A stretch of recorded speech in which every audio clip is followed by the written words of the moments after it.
శ్రీ పవన్ కళ్యాణ్ ద్వారా తెలుసు. పవన్ కళ్యాణ్ గారు 2017లో సుగాలి ప్రీతి చనిపోయిన విషయం అందరికీ తెలిసిన విషయమే.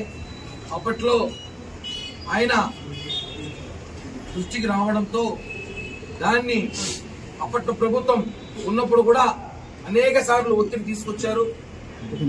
తర్వాత ప్రభుత్వం మారిపోయింది. ప్రభుత్వం మారినాక మాకు జనసేన పార్టీ తరఫున ఆయన ఎమ్మెల్యే లేరు, ఆయన ఒక ఎమ్మెల్యే కాదు, ఒక మంత్రి కాదు, ఏమీ లేదు. కానీ లక్షలాది మంది సుగాలి ప్రీతి కుటుంబాన్ని న్యాయం చేయాలని చెప్పి లక్షలాది మంది రోడ్డెక్కాం. కర్నూలులో రోడ్ల మీద పెద్ద ధర్నా చేశాం. ప్రభుత్వానికి సుగాలి ప్రీతి కుటుంబం వెంట పవన్ కళ్యాణ్ ఉన్నాడు అని చూపించాం. అప్పుడు దిగొచ్చింది జగన్ ప్రభుత్వం. జగన్ ఎంత మొండోడో మనకు తెలుసు. 10 రూపాయలు ఇవ్వడానికి కూడా జగన్ ఎంత ఆలోచిస్తాడో మనకు తెలుసు. అలాంటి జగన్మోహన్ రెడ్డి వాళ్ళ కుటుంబాన్ని ఆదుకున్నాడు, ఏదో కొన్ని పథకాలు ఇచ్చాడు, అవన్నీ ఇచ్చారు అంటారు. ఓకే, బానే ఉంది, అది ఆయన హక్కు. ప్రభుత్వంలో జగన్మోహన్ రెడ్డి అంత పెద్ద ఇష్యూ జరిగినప్పుడు ప్రతిపక్ష పార్టీలు ధర్నా చేసినప్పుడు వాళ్ళ కుటుంబాన్ని ఆదుకోవాల్సిన బాధ్యత అధికార పార్టీగా జగన్మోహన్ రెడ్డి కాదు. ఆ స్థానంలో ఇక్కడున్న మేము ఎవరు ముఖ్యమంత్రిగా ఉన్నా, ఇక్కడ మీరు ఎవరు ముఖ్యమంత్రిగా ఉన్నా, ఎవరు పవర్ ఉన్నా చేస్తారు.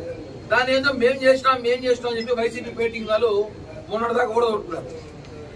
సుగాలి ప్రీతి తల్లి గారిని ఒకటే అడుగుతున్నా, మేమందరం కూడా, అమ్మా నీ గుండెలపై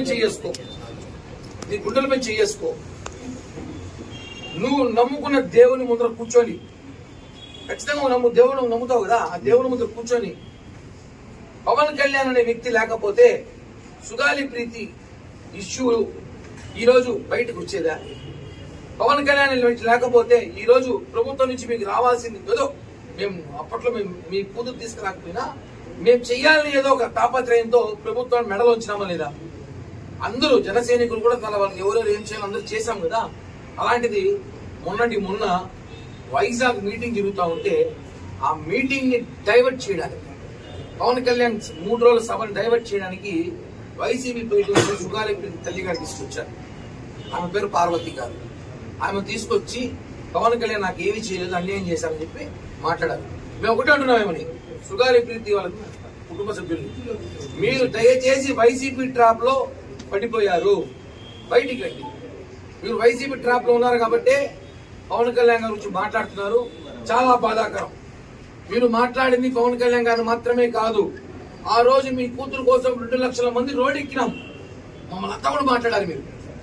ఆ రోజు మేమందరం తిరిగాం, అనేక డిబేట్లు పెట్టాం, అనేక పోరాటాలు చేశాం, సుగాలి ప్రీతి కోసం న్యాయం చేస్తామని చెప్పాం. ఆ రోజు మీ ఇష్యూని బయట తీసుకొచ్చింది మేమే, ఈ రోజు మీకు సిబిఐకి అప్పగించింది కూడా మేమే.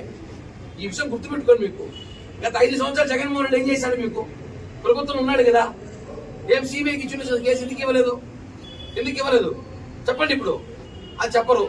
ఆ రోజు బయట తీసుకొచ్చింది మేమే, ఈ రోజు సిబిఐకి అప్పగించింది కూడా మేమే. పవన్ కళ్యాణ్ గారు ప్రజలతో తీసుకొచ్చారు. ఆయన చెప్పాడు, ఖచ్చితంగా మీ కుటుంబ సభ్యులు న్యాయం చేస్తామంటే చేస్తాం. సిబిఐకి అప్పగించారు నిన్న ప్రభుత్వానికి కృతజ్ఞతలు.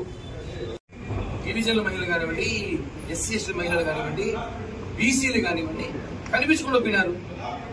వాళ్ళెవరికి న్యాయం జరగలేదే. సుగాలి ప్రీతి కుటుంబానికి న్యాయం అంటే కనీసం ప్రభుత్వం ఆదుకుంది కదా, వాళ్ళెవరిని ఆదుకోలేదే. అసలు వాళ్ళు ఎక్కడో తెలియదా.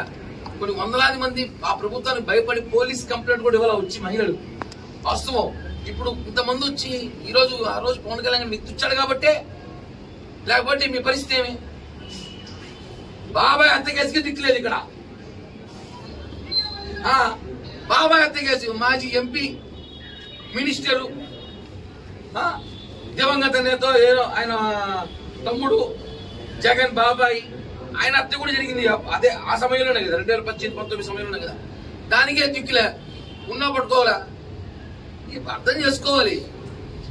కోర్టుకు కావాల్సింది ఎవిడెన్స్, ఎమోషనల్ కాదు. కోర్టులో దొంగ నిరూపించాలంటే ఆధారాలు కావాలి, ఎమోషనల్ పనికిరాదు. మీరు బాధ అర్థం చేసుకున్నాం, మేమందరం కూడా మేము బాధపడ్డాం. ఏదో చేయాలి తాపత్రయం, మా చేతిలో పవర్ లేదు. మా పవర్ మొన్నే వచ్చింది, ఇప్పుడు సిబిఐకి అప్పగించాం. గత 5 సంవత్సరాలు మీరు పొగుడుతున్న జగన్మోహన్ రెడ్డి, అంబటి రాంబాబు, ఆ పేరు నాని, ఆ జోకర్లంతా ఏం చేశారు? ఇప్పుడు